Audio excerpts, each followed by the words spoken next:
So, we're now going to look at discipleship environments. And before we get started on this, I want to remind us that the goal of ministry, okay, yes, the goal of ministry, some people might argue with me on this. Yes, the goal of ministry is we want to love Jesus. We want to grow in our relationship with Jesus and help other people love Jesus. Yes, I agree with that 100%. But just to simplify matters, I want to say the goal is to make disciples. Because a disciple is someone who loves Jesus. Okay? So let's not get hung up on that, how we say that too much, and let's just focus on the fact that Jesus said, go make disciples, and a disciple is someone who loves him. Someone who loves him, and if someone loves him, they will obey his commands. So our role in ministry is to help people fall in love with Jesus so that they obey him, and so that they live out their purpose as a fisher of men. That's another nice way to say it. Okay, so that's our heart, our aim, our goal with ministry. Make disciples. Okay, there are many different ways to make disciples. I've studied out many of them. I've been trained in many of them. I've done many of them. And, there isn't, if discipleship would just be really focused in on helping someone mature as a believer so that they can live a fruitful life and that they can impart that which they've received unto other people. Okay? Yeah, so if it's got all of that at its core, it's not wrong. The method cannot be wrong then, if the goal is right. Okay? But, There are some ways which are maybe better than other ways. I want to encourage you, within your discipleship, your tools, your methods, your strategy, your environments for discipleship, all of that. I want to encourage you to be careful.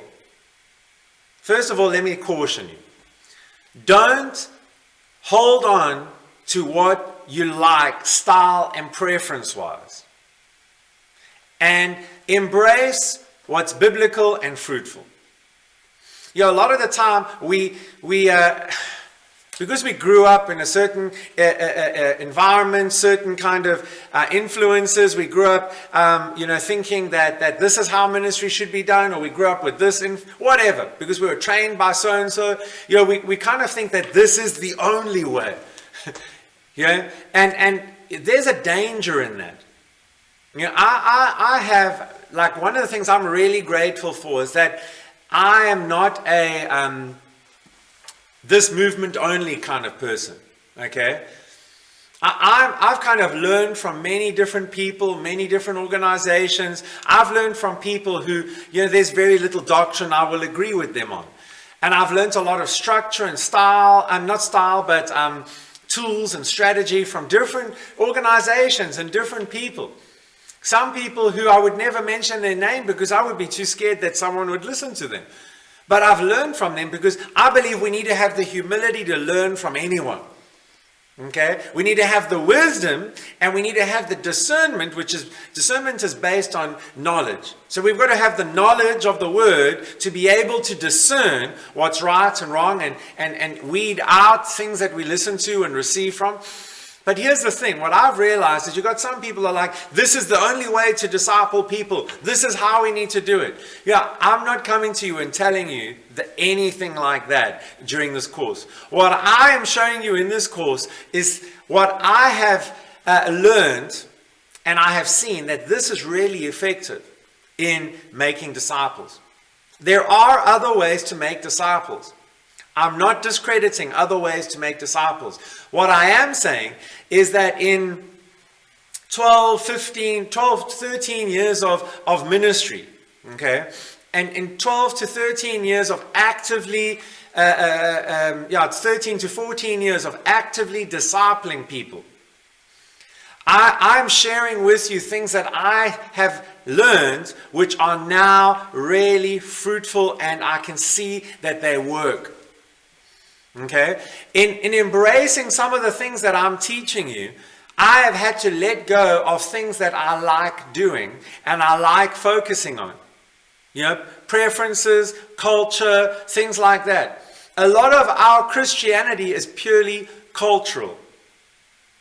It doesn't make it evil.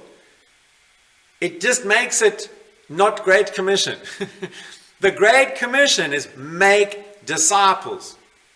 And we have to inspect what we're doing and what we're focusing on.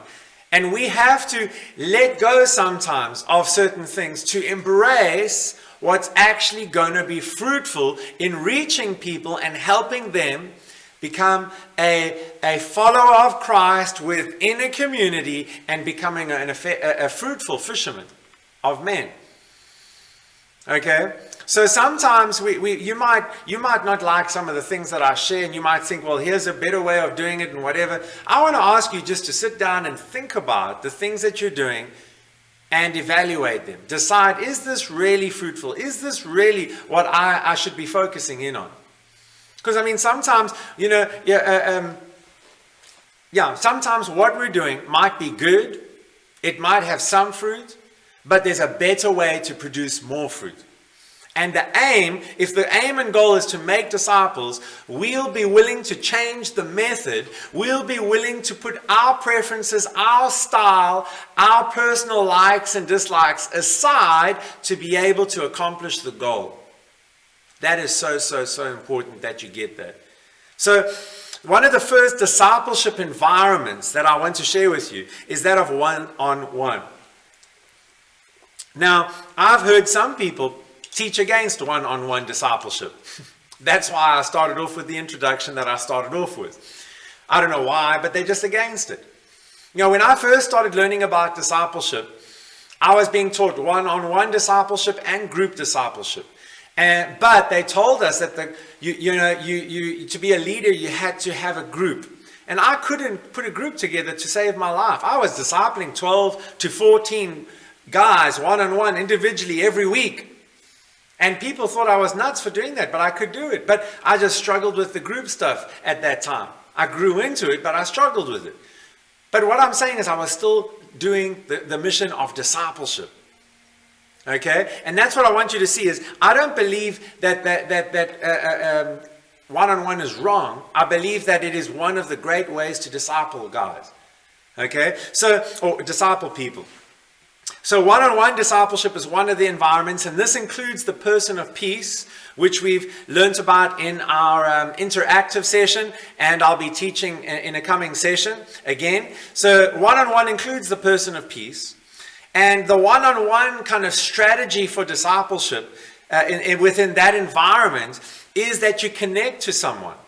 Okay, and you would feel like a connection towards this individual, a draw towards this individual, and so you would reach out and connect to them, and then you would invite them into relationship for discipleship.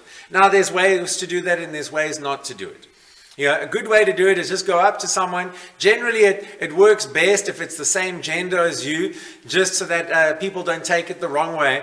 And you would go up to them and you would just be like, hey, you've connected with them. You see that there's maybe some hunger in them for the things of God, or that they need to grow in their relationship with God. And you could say to them, I've done this. Hey, would you like to do a Bible study with me? Just once a week, meet up and do a Bible study. I'd really love to do a Bible study with you. And most God-loving Christians would kind of say, sure, and so, unless they're very busy. In some cases, I would be like, you know what, I can see that God's got so much in store for your life, and I would love to just go through a discipleship study together with you to help you grow in your relationship with God. Would you like to do that? Now, the point with that is that you would need some kind of credibility to be able to make that offer. And they would need to look up to you in some capacity to be able to respond to that. When I was really eager to disciple people 13 years ago, I remember not having anyone to disciple. No one. I didn't know who to disciple. I couldn't have asked anyone. I didn't know who to ask. And, I was being discipled, but there was no one for me to disciple. I didn't have a life group, couldn't start a life group. And I was moaning to a friend of mine and sharing all of this with him. And he had such wisdom for me at that time. He turned to me and he said, well, maybe God's preventing you from discipling someone because he thinks you're not ready for it. And I kind of thought about that. I was like, that's right. So I focused in on receiving from the Lord and growing in my relationship with God.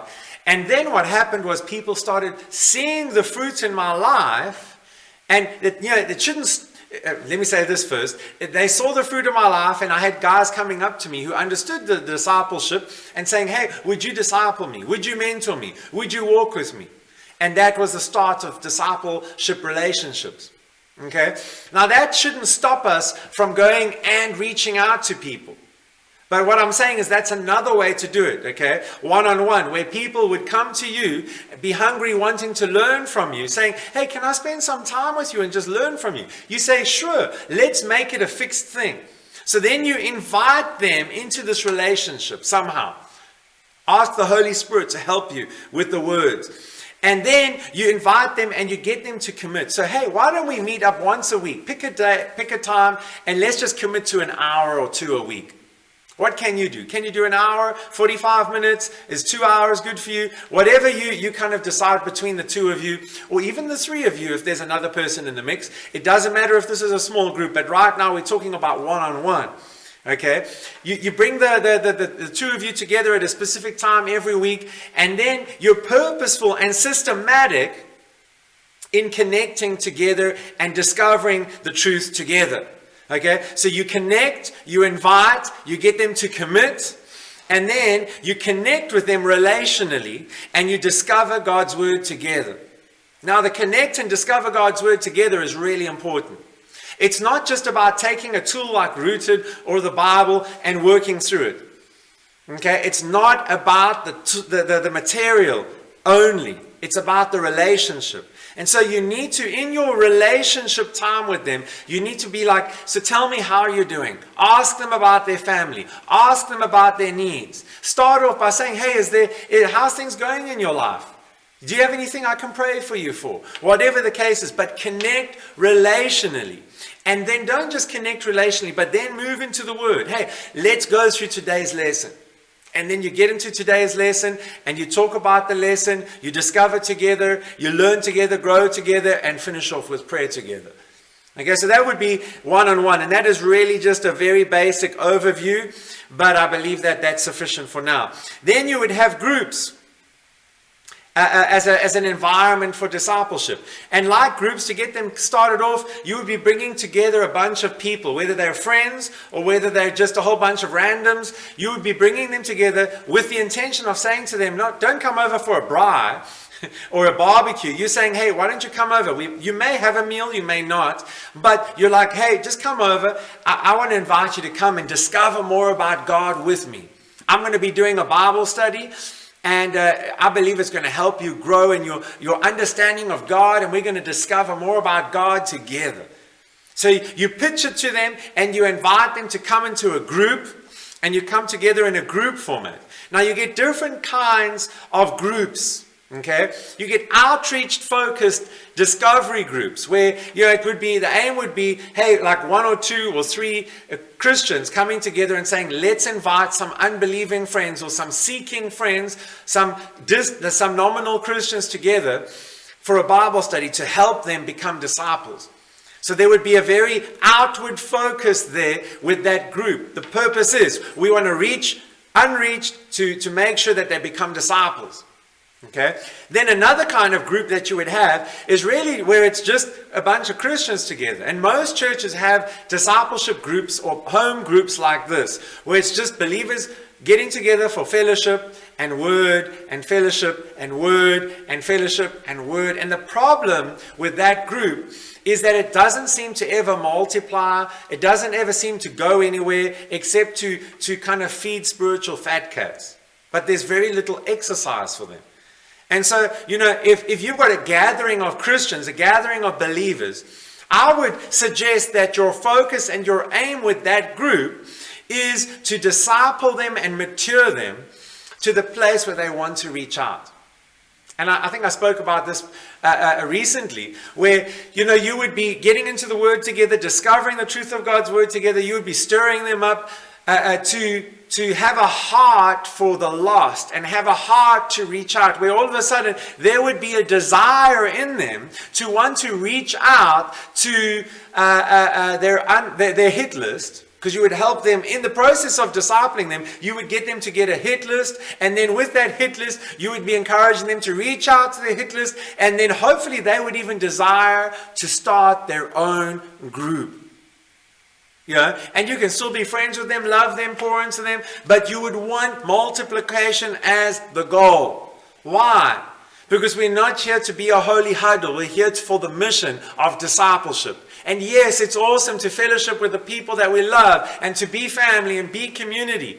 But there's a lost, dying world out there which needs to be reached. And Christians need to be discipled, matured to the place where they will go out, where they have a desire to reach the unreached, to reach the lost.